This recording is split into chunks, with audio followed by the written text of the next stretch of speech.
Good morning, good evening, good afternoon, wherever you are, whenever you are. Thank you for watching my videos. I'm here driving the bus again on this fine Monday morning, April the 6th, I think it is, right? Yes, it is the 6th on April 2020. My name is Davinci Jeremy. I'm here with Inti Campo. Hello people, how are you? He's got a few words to say for everybody. Yes, as always, it's good to remind you that this video is for entertainment purposes only and this is not a financial advice. Excellent. You should always do your own research before putting any of your hard-earned money on the market. Exactly. Okay, well, we've got a action-packed Monday for you. It's a little slow, but you know what? We're here in our quarantine location, in my house, in the bunker, in my basement here. That's where I'm at right now. I hope you guys can hear me clearly. Can you guys hear me? If you can't, please let us know in the chat group. And oh, by the way, Inti's going to be looking for questions that I'm going to be answering later on in the show. But to start off, we're going to be talking about a few things. One, some of my trades, right? We're going to obviously be talking about Bitcoin and doing some technical analysis, what we did last night with some trading in the Telegram group. We're also going to be talking about the lawsuit, the BS lawsuit against all the different crypto currency exchanges and so forth. It's like just BS. Money printing goes brrr, but not for you.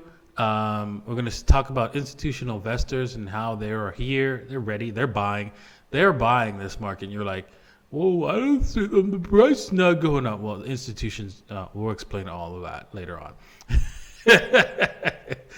And then we'll show you how much fun we're having in the Telegram group without you. All right.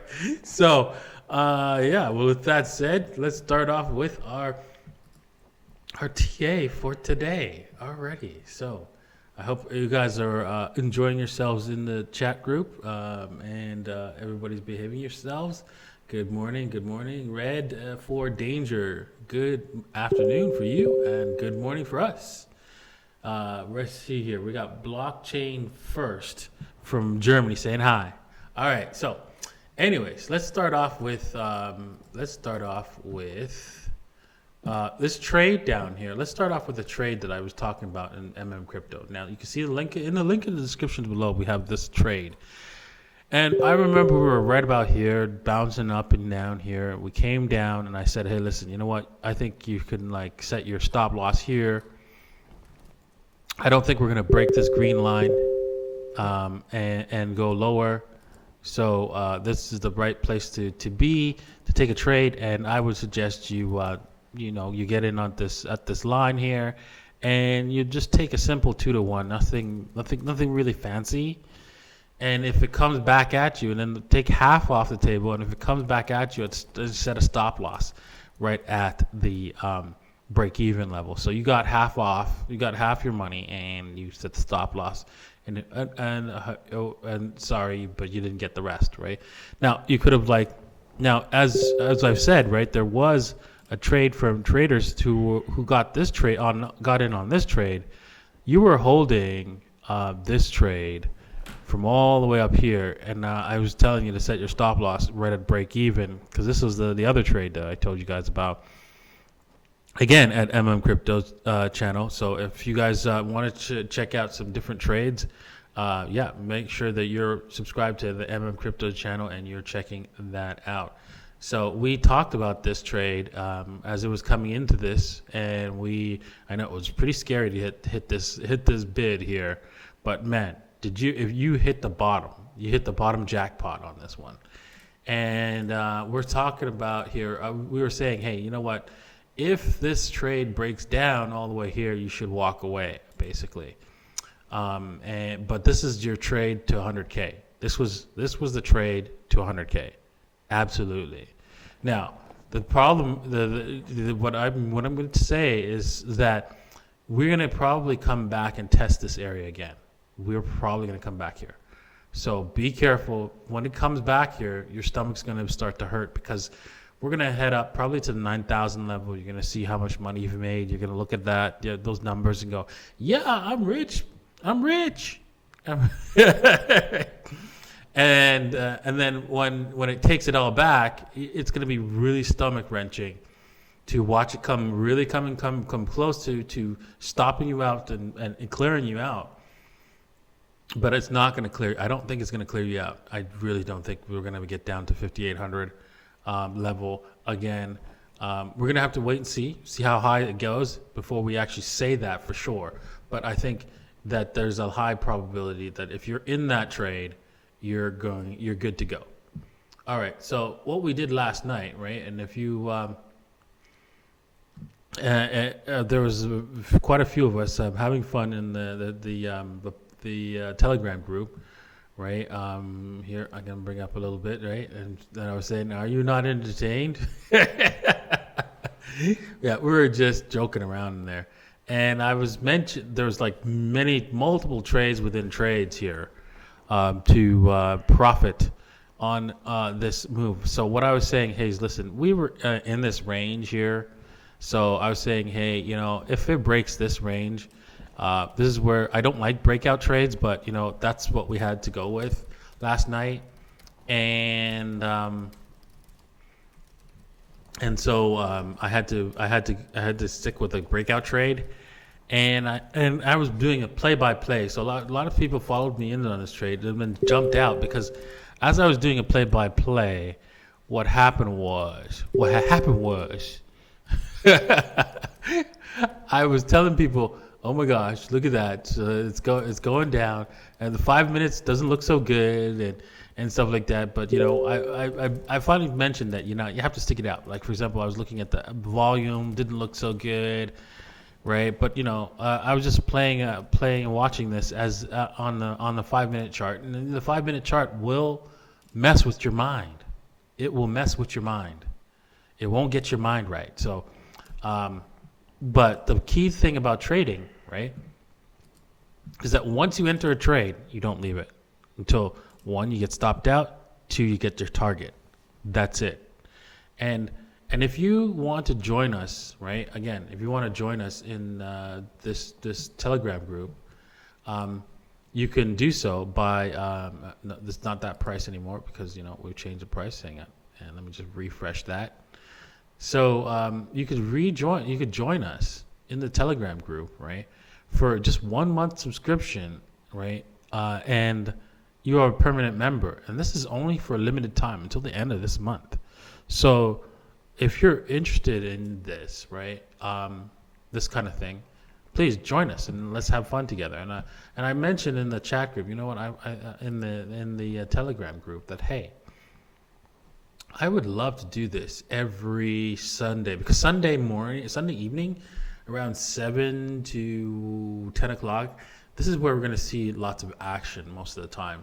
And I really think that if you want to trade, that would be a trade window right there where you'll see some sort of action and get some sort of profit or loss. Because you know what? When it comes to trading, right, a good pit trader from the New York Stock Exchange is only right 55% of the time, and 45% of the time they're completely wrong. And if you meet somebody who wants to show you how to trade and they say that you're going to make money 100% of the time, that they're talking about all their testimonials, how, oh my God, I've made back my money back in a week that I spent on this particular trading educational program. They're lying to you. It doesn't work that way. You have to be very disciplined. It takes time, energy, and effort to learn how to trade properly. And you could follow other people, but even following other people requires a discipline that is difficult to obtain because people are very funny about their money, right? They're very emotional about their money, and you will always make the bad decisions, especially in the thick of things when you're trading. Because man, this was scary. I mean, we go down to the 5 minutes part, we broke out, right? We got in the trade, and we were underwater for quite some time, underwater. But then, there was on the 15-minute chart, I think somewhere between here and here, the 15-minute chart showed us a Davo, and I had to do there was another trade in here. So, trades were stacking up like crazy. And it was a good time, man. It was kind of nerve-wracking, but I went to bed saying, you know what, I'm just leaving it, right? I'm setting my stop losses, and so I was on with both Bybit and what was it? Femex, I think it is Femex. Yeah, I was using Femex for the first time, and you know what? It's exactly like Bybit. Jesus. It's got a few more features than Bybit, and you know what? I think I might add that to the list of recommended exchanges. Now that I've used it at least once, I think I'm going to ask them to see if I can become part of the affiliate program. It's not so bad. I think it was quite easy, and there was a little bit of frustration where I was trying to fund my account, but other than that, I think it was relatively painless to do the trade. All right. Well, with that said, if you're interested in trading on Bybit, right, there is an affiliate link that will help us out with that. And so, we're right now. You can see the Davo trade is completed, right? The interesting thing about this Davo trade, though, is that it's a double dip Davo trade, meaning that it'll come back at you. So you could actually flip this and go short on this. I don't know if I want to do that because we have like 3 drives happening here. And that means that this thing can push a little bit higher before it actually starts to break down. And then we talked about all the different things on this trade. If you're wondering where all these arrows are, but you know what? I'm going to clean this trade up. We already have. Oops, I deleted too many things here. Oops. We're already in this trade, and that's that. I'm gonna just remove everything. That's it. Blah, blah, blah. There we go. All right. So now that that's cleaned up, so you can see things, because I'm sure you guys were like, oh, I can't see anything. Oh my God, this is a messy chart. Yes, it was messy. I can see everything all here. But these 3 drives mean that we've got a little bit more to go before this thing peters out. And so I would not do a double dip Davo, meaning that I would take a short here to come back all the way back to the entry point. Actually, that's what the double dip Davo would say. But we're looking really good. I think we're going to probably pop a little bit higher and really show that this thing is breaking out, but I'm a little concerned with the volume, right? I wanted to see a lot more volume here.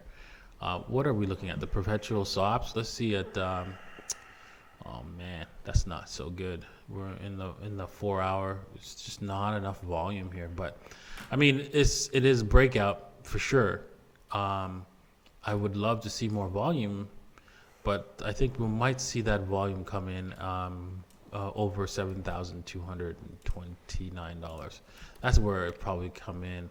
But we first would have to go sideways, I think, and really scare the bulls into buying this market up. All right, well, let's see what happens, right? Anything can happen in this market. My double dip Davo might actually come out, and I could be completely wrong, You just never know. You never know, and you just when you're trading, you're following a plan, and you just stick with it, and that's that. And you let the chips fall wherever they may. All right. With that said, let's move on to the other topic of today, right? Which is money printers go. Brrr. Yes. Colin Powell is out today, making sure that your stock market goes up and your S&P futures go up, right? Absolutely, right? He's got the money printing for Boeing. He's got it for your Your private jet? Well, you don't have a private jet? Oh, too bad. He's got money printing for all the airlines. He's got money for the car company. He's got money for the gas stations. He's got money for everyone except, oh, you want a couple grand? Oh, the printer broke.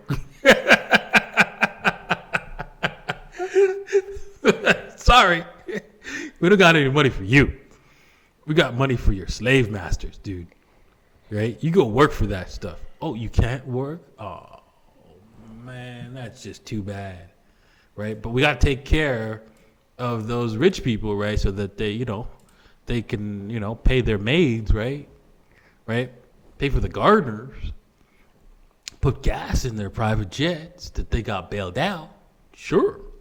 Got money for that. But not for you. And you could get angry all you want, but it's not going to change the goddamn thing, right? All you can do is support Bitcoin, right? Support real money, hard money, and show people that how this monetary system is unfair. He's doing this to this guy and not to you, and so enough. Right? Let's go with the hard money, right? Where there's a limited supply and there's no way to stop it from them from saying, hey, you know what? You can't have that. There's no way. There's no way for them to push you out of your Bitcoin and steal your Bitcoins from you. Unless they put a gun to your head, of course, right? And that's that. And they'd have to do that for everybody. So that makes it very, very difficult. All right. With that said, right, the institutions are here, right? If you haven't checked out Ivan on Tech, he mentioned it, right? The institutional adoption for digital asset tradings. I have the link in the description below, right? If you want to check out this PDF, it's very interesting. Ivan talked about it. I just want to briefly talk about the fact that, yeah, true. These institutional players are getting a lot of pressure. This is why Peter Schiff is hating Bitcoin every once in a while, because he's getting his customers saying, "Well, wait a second, you saw this at $3 and didn't buy, right?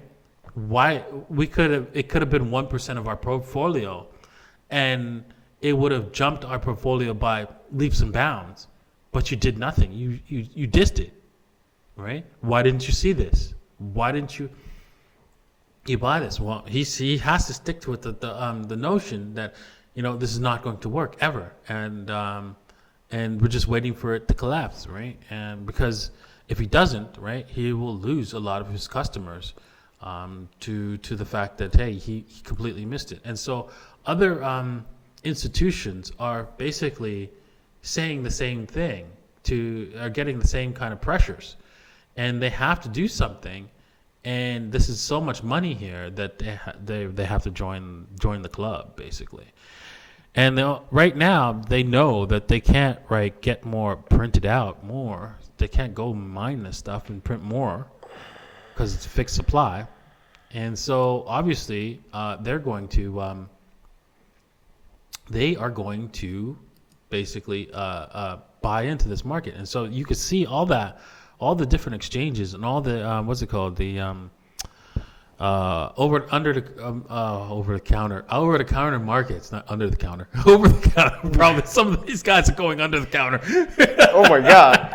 I wouldn't be surprised, but they're doing over the counter market is really spiking up here, right? And so definitely these guys are here buying these low dips here right now. They're looking at basically if we were to they're trying to get the sellers to sell. Let's see if I have my access to my what's it called, my pictures here, stickers, gifts, right? What was one of my favorite gifts here, right? Where is it? Let me see. There it is. This is what the markets look like right now. They're looking. The sellers are not sure. They want to dump, but they're thinking, well, wait a second. There's a lot of buyers here. Should I dump? And then the buyers are like, okay, well, we just got to get those guys to dump. How can we get them to dump? How can nobody knows. Everybody's ready to pull the trigger, right? and nobody's pulling the trigger. And that's why we're having such low volume, right? Is that everybody's like, I don't know. I want to get some. Buyers want to get some. Sellers want to sell, but they don't want to sell too low. And so it's like, whoa, whatever they do. And so that's why there's not a lot of volume. But once one of them capitulates, that's where the volume comes in. Once one of those guys decides, hey, okay, I don't care.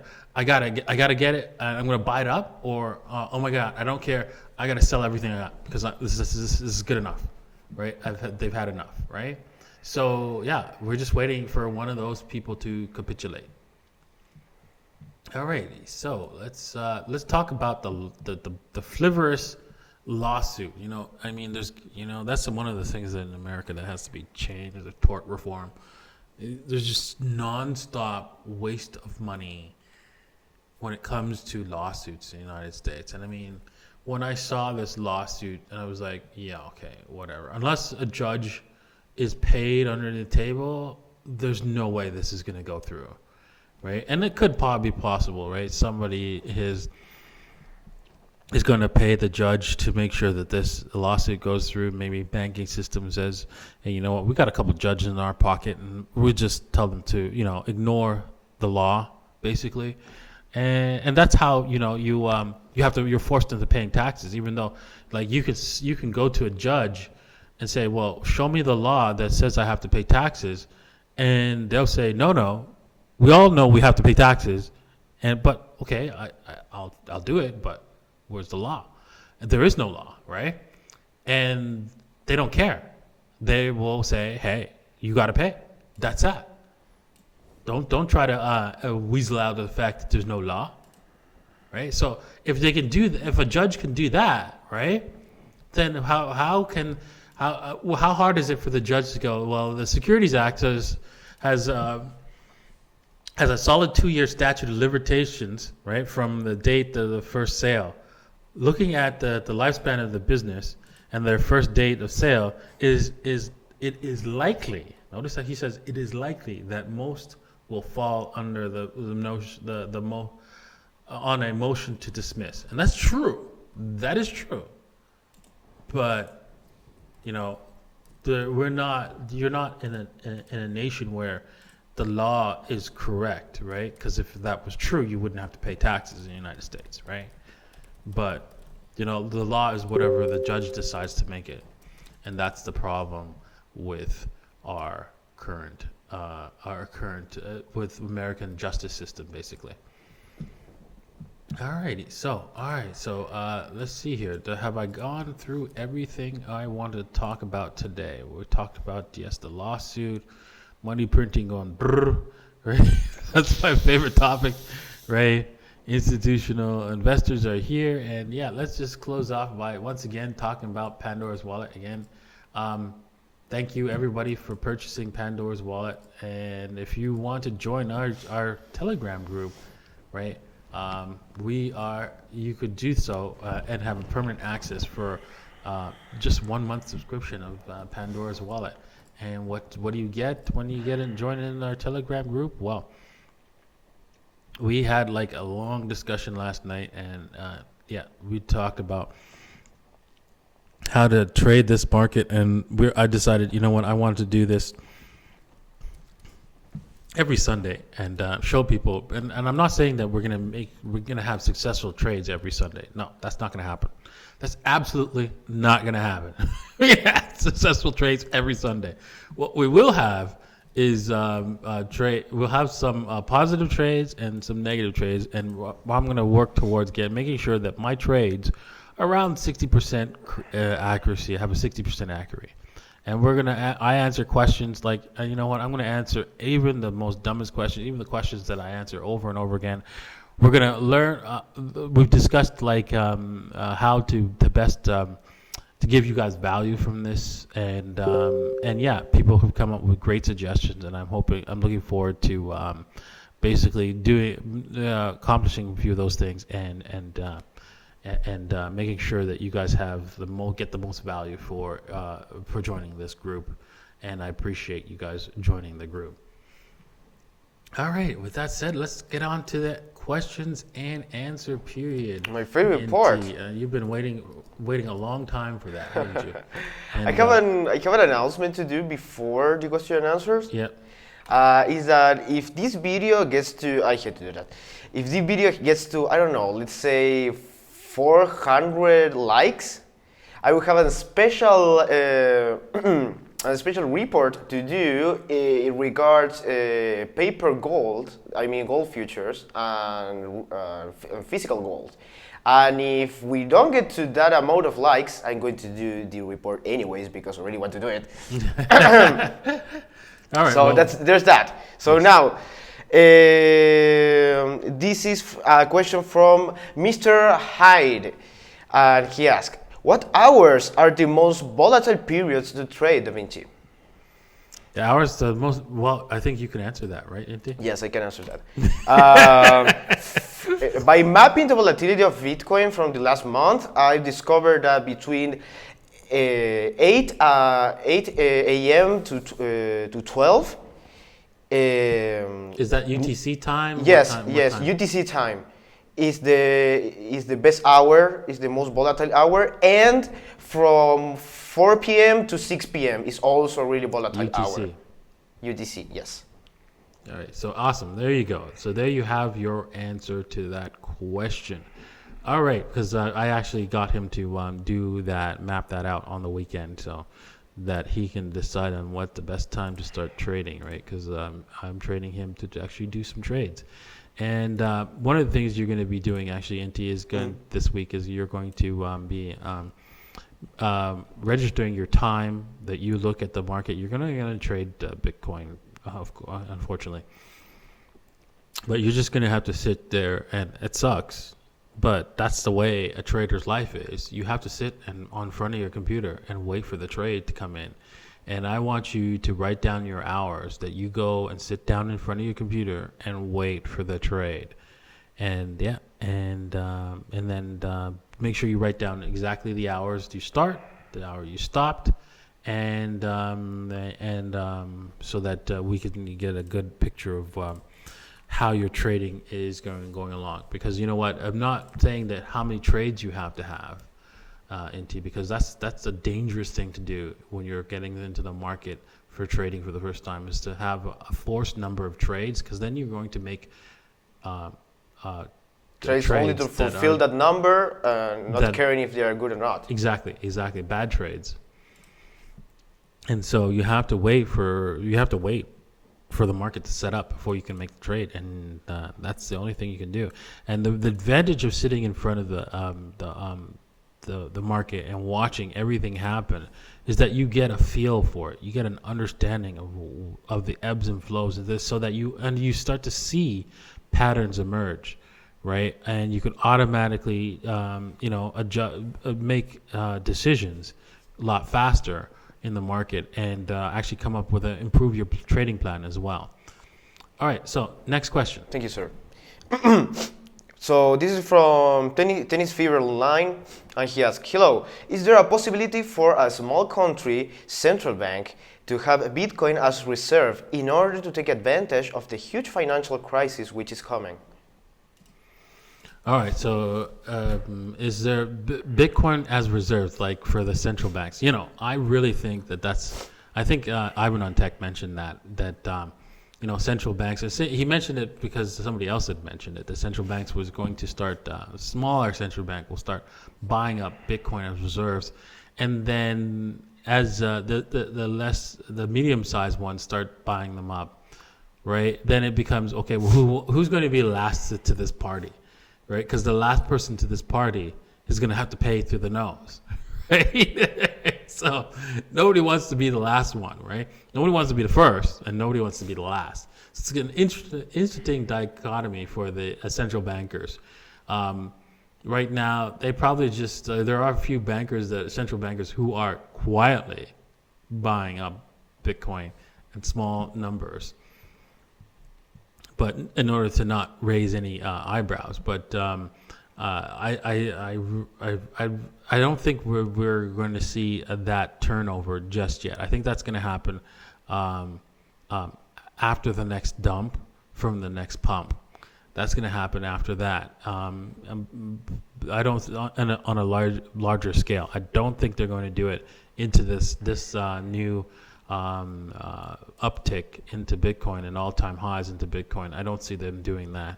They might. I mean, I have to say that J.P. Morgan did start buying Bitcoin around $2,000. So who knows? They might have to start buying at 20,000 and they'd have to their own metrics might say that they have to do so at 20K. So yeah, but I think the majority will roll in after wherever it tops out at, Bitcoin tops out at, as it rolls back. That's when they'll be coming into the market and buying it in big way. It doesn't mean that the price will go up. No, it will not. They are not stupid. They want to get cheap Bitcoins just as much as you do.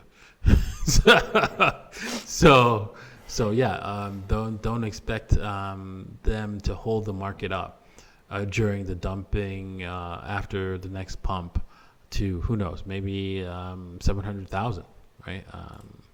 I think it could even go to 1.2 because that, if they push it there, they can really have it collapse to a very low valuation for a very, very long time, because that would be too out of this world high, right?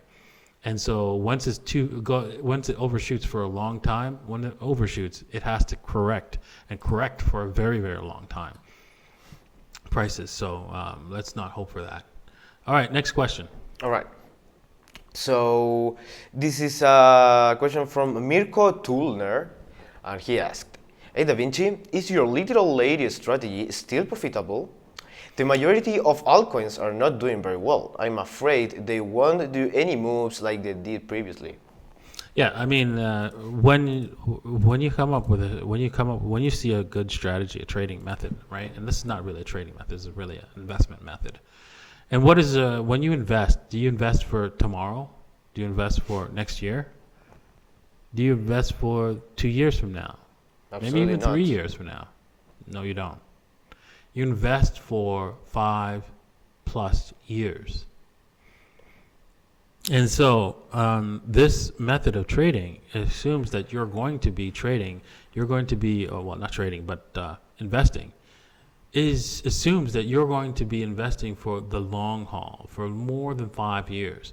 This is money that you're not using, not planning to use in those 5 years, and you're going to wait until till the prices, till things get really high before you actually start selling and using some of that money, because you don't need it. And when money is in any kind of like investment, you have to just let it work. It's not always going to be a positive outcome. And if you think that way, if that's the only way that you want to invest, well, you know what? You need to just save either dollars or save gold, because if you save dollars, you'll always have the same dollar, right? Because it'll never go below $1, right? If you hold $1 in your safe, as long as nobody steals it, it will still be $1. It won't be able to purchase as much stuff, but you'll be safe, right? And that's the way, that's your choice you have to make, right?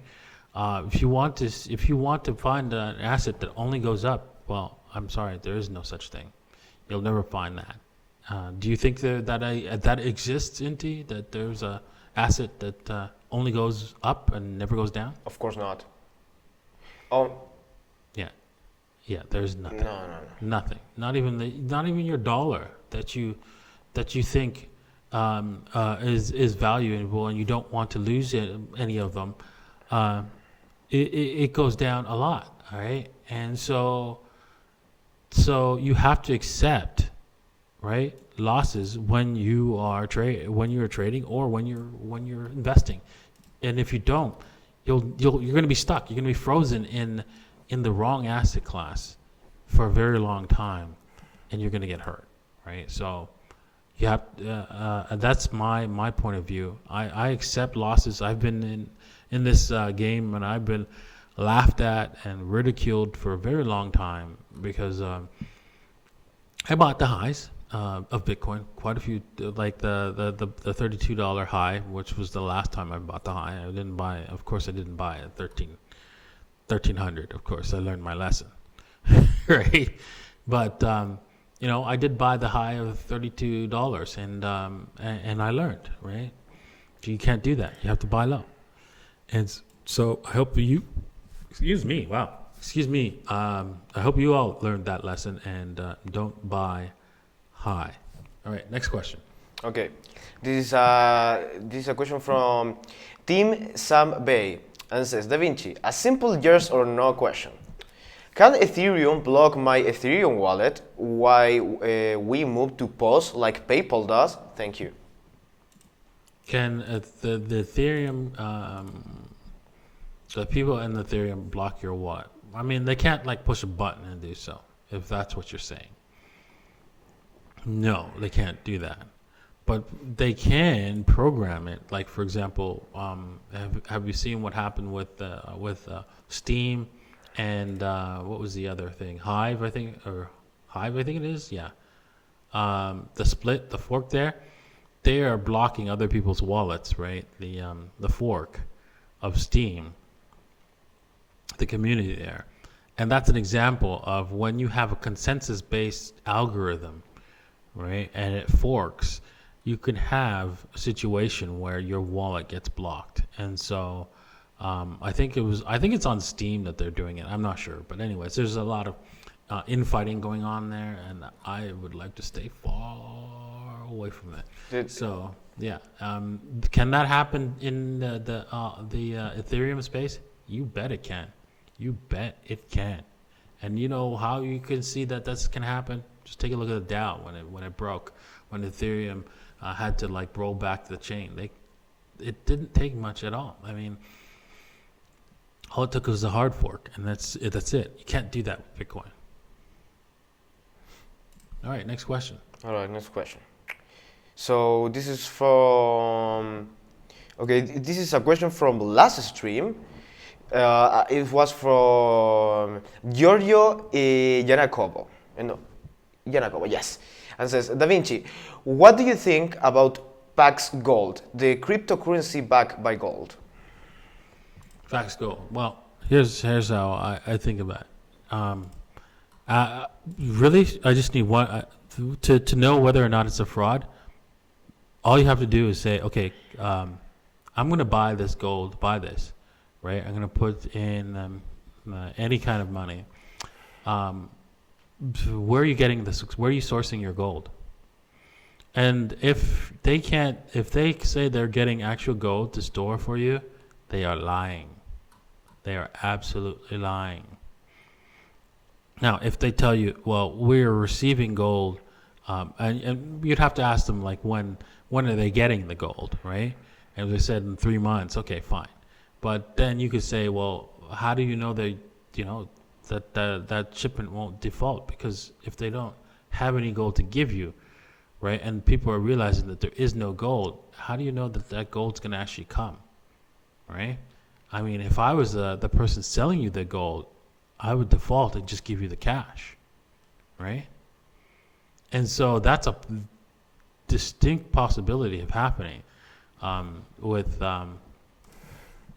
all these gold these gold digital assets. Now, if they want to be if they're honest and they are sourcing gold normally, and say, hey, you know what, we can't let you come in because we can't get any gold, then I think that's a real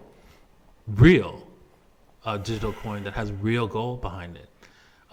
So that's a litmus test at this point of any digital gold, and it turns out that they all fail.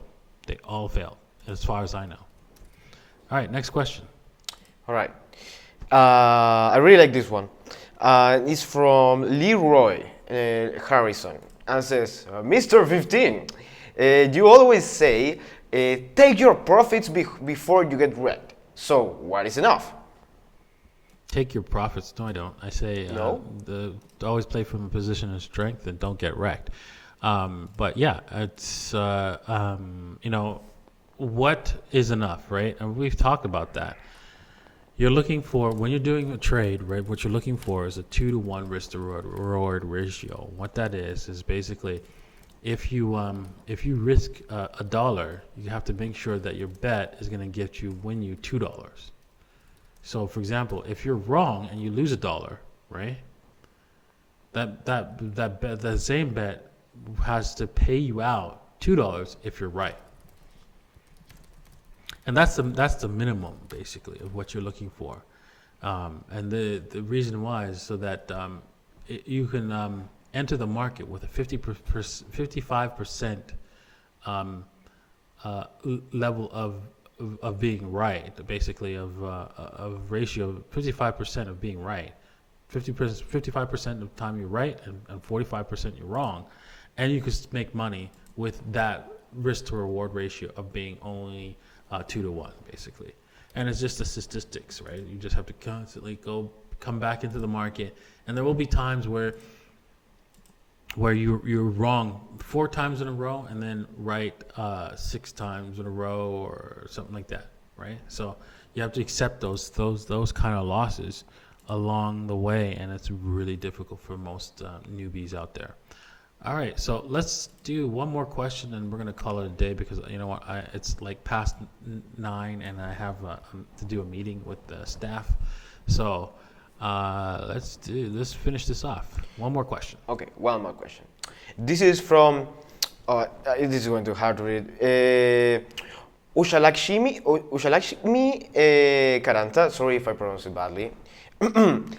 Says, hello. What is the advice for the loser? What is the advice for a loser? Yeah, if I go to the market and lost a bunch of money, what do I do now? Well, you have to reflect on what you did, right? And say, okay, I'm not going to do this again. I've learned something.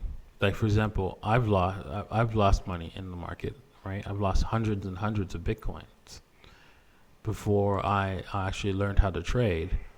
And I thought that I was like the god of trading because I made so much money, betting on a one direction, right?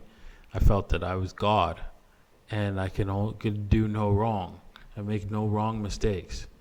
And so I basically decided to try to trade without learning how to trade.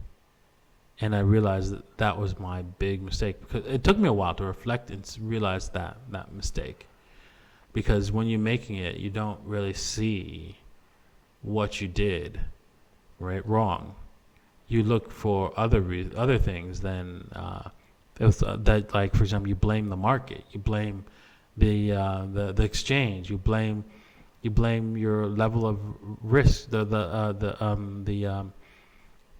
the leverage. You blame all other things, but you don't look at yourself. And so I would suggest you need to take some time to reflect, look at yourself. What did you do wrong, and how can you correct it so that this never ever happens again? And once you do that, you will find a way. And if that leads you to learning how to trade, or even that leads you to never trading again, that is the right direction for you. What do we say about never? The only way to not lose money while trading? The only way to not lose money while trading is not to trade. What? Not to trade. Exactly. That's I was thinking that, but so psycho, eh? But it's kind of like I was thinking that myself. But if you're not going to trade, right? Then don't even look at don't go into any kind of leverage. Just when you're trading, everybody trades. Whether you're investing or you're trading, day trading, you're trading. Why is that? Because you're going to trade your dollars for another asset. And when do you trade your dollars back? When you trade that asset back to dollars is also another trade. So it's really difficult to say, okay, well, nobody does any, you shouldn't do any trading. There is going to be some sort of trades, but you're going to do the lower the amount of trades you'd make, right, the better you're going to be off doing. So for example, if you just do dollar cost average in and dollar cost average out, you're going to be doing very well in the long run. And that's all you need to know how to that's the most simplest method of trading. All right, with that said, thank you everyone for watching today's video. If we can get to 1,000 likes every video stream, and we do like 1,000 likes in 1 week, or in a row, basically, it doesn't have to be in a week, I'm going to give away access to Pandora's wallet, a 1 year subscription, access to at least 5 people. So 1,000 likes in 1 week and 5 videos with 1,000 likes. We're going to give away 5 1-year subscriptions to Pandora's wallet. Wow. So I hope if you're interested in that, smash the like button every time you see a video, and we'll see if we can get up to 1,000 likes in 5 different videos in a row. All right, well, thank you guys for watching, and if you haven't seen the video popping up right here, please check it out, and bye for now. Bye.